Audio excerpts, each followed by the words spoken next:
Grandmothers, mostly harmless, Christmas MC. Hi all, hopefully you'll get as good a chuckle out of this story as my family did. It was definitely malicious compliance in a good-natured way. My grandmother, 93, has always been super fun and active.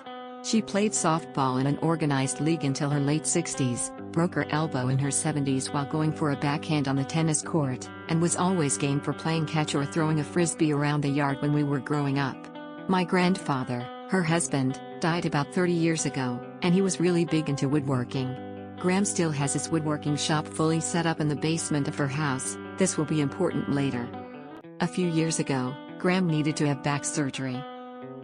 Once this was done and she was back home, her kids sat her down and specifically laid out a few safety rules, including one about no getting on ladders, because of the risk of re-injury in case of a fall. No climbing on a ladder to change the light bulbs in the hallway fixture. No using the pull-down ladder into the attic to get the holiday decorations. No using the ladder outside to clean the gutters, something she legit did up until that point. If you need help with these chores, one of the kids or grandkids can come do it. Fast forward to the end of that year, and Gram is preparing her Christmas decorations. She's got an 8-foot-tall artificial tree that she's had for several years. However, it's now too tall for her to reach the top of without explicitly breaking the rule about ladders. As you may know, these types of trees typically come in 3 sections that you slide together to assemble base, middle, and top, each with a number of rows of branches. She could absolutely afford to just buy a new, shorter tree, but instead decided to take a different tack. Bristling a bit at the no ladders rule, Gram takes the bottom, heaviest and widest, section of the Christmas tree, drags it down the steep steps to the basement, and runs it through Grandpa's old table saw to cut the pole and eliminate the bottom 2 rows of branches. Voila! A tree short enough to perfectly comply with the no ladders edict. My mom and aunts and uncles were basically speechless, like, well, yep, didn't think to specifically forbid that one, so you've got us there. And everyone who was around just had to laugh and join in decorating the comically shortened tree. And yes, she still has it, and yes, it looks totally absurd.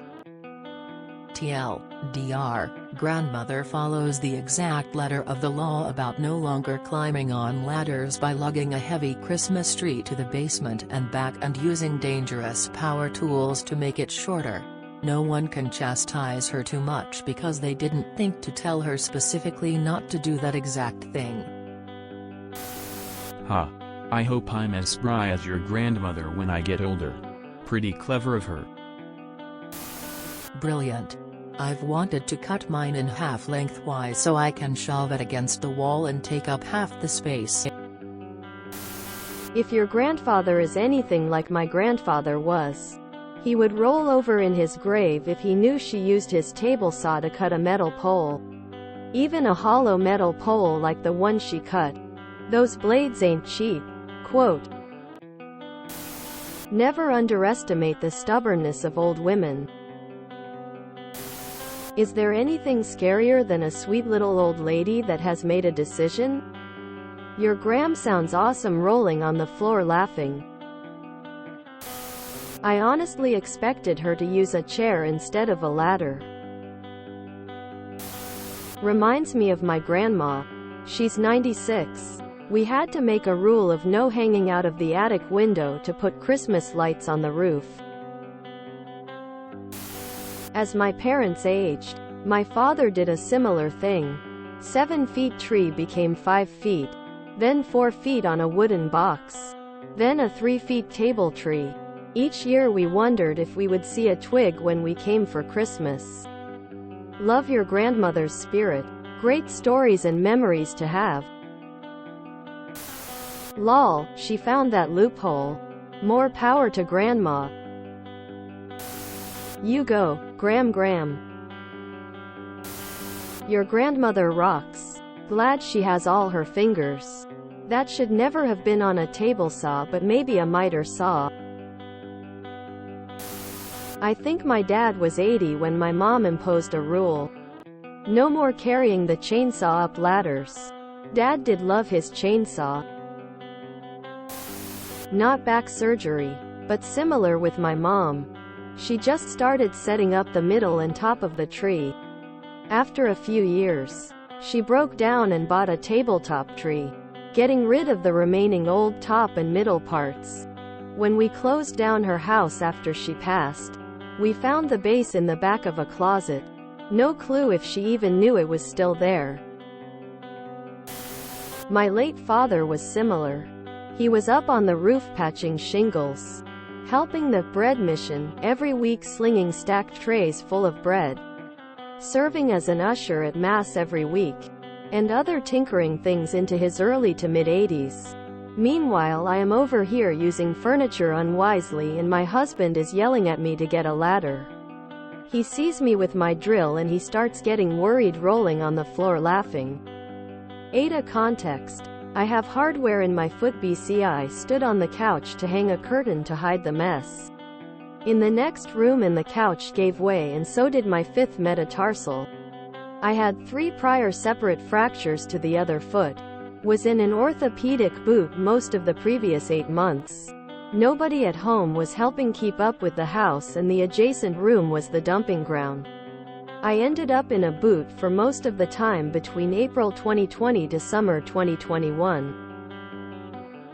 My podiatrist just started automatically doubling the time he wanted me in the boot because he knew I was not going to sit still. I broke the first boot doing yard work, which led to the second fracture. My mom's mom was a hoarder. 55-gallon cardboard barrels full of clothing the used clothing store couldn't sell. That can be used to make rag rugs, skeins of dirt cheap yarn, etc., etc. All craft-oriented items. Many very, very flammable should a fire break out. This was all stacked up in a 2-story home that was so full there was basically just an aisleway through each room with branches to get to stuff. Oh, yeah, and a ceramic kiln in the basement. My uncle had worked at a community college with several of those for the arts department. Kilns are barrels of firebrick with a firebrick lid on a pivot hinge. The sides of the barrel are lined with heavy-duty heater coils that glow cherry red when they are going full blast. The kiln is operated by inserting a ceramic cone between 2 sets of prongs inside the barrel. When the cone reaches a predetermined temperature, it is supposed to slump, melt so that the inner prongs drop below the cutoff point, cutting off the current to the coils. That way you can just select the appropriate cone for the temperature you want to fire at. This doesn't always work. Sometimes the cone doesn't slump right or at all, or sometimes the rest of the cutoff mechanism doesn't quite work. So you need someone who checks periodically to make sure that the kiln itself doesn't melt down or start a fire. Because of that, my uncle had flat out refused to help her get her kiln wired up. So she hired it done. I think he was at least somewhat successful in getting her to take him seriously, so she didn't use it very many times. But still, the thought of that going into runaway mode in a house full of flammables! Exclamation mark. Your grandma sounds like my kinda person. Smiley face. That's amazing. Smiley face. If you enjoyed this video, please check out our playlists full of similar content. Epic Ericast is like doom scrolling for your ears. Please like, share, and subscribe.